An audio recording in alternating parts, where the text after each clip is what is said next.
మగాడు తన బాధను నవ్వు వెనక ఎందుకు దాచుకుంటాడో తెలుసా? ఒక వయసు వచ్చాక అతనికి ఇష్టాలుండవు, కేవలం బాధ్యతలు మాత్రమే ఉంటాయి. నాకిది కావాలి అని అడిగే స్టేజ్ నుండి అందరికీ అన్నీ ఉన్నాయా అని చూసుకునే స్టేజ్కి తెలియకుండానే ఒక ప్రయాణం జరిగిపోతుంది. లోపల ఎన్నో అణిచివేసిన కలలు, ఎవరికీ చెప్పుకోని బాధలు ఉంటాయి. జేబులో 100 రూపాయలుంటే అది తన కోసం వాడుకోవడానికి 1000 సార్లు ఆలోచిస్తాడు. ఆ ఆలోచనలో స్వార్థం లేదు, తన వాళ్ళకి ఏ లోటు రాకూడదన్న తాపత్రయం మాత్రమే.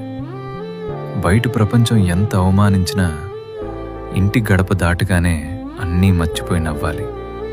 ఎందుకంటే నీరసపడితే చేతకాని వాళ్ళంటారు, ఏడిస్తే బలహీనులంటారు. ప్రతిరోజు పడే కష్టం ఎవరికీ కనపడదు, కానీ ఒక్కసారి అలసిపోతే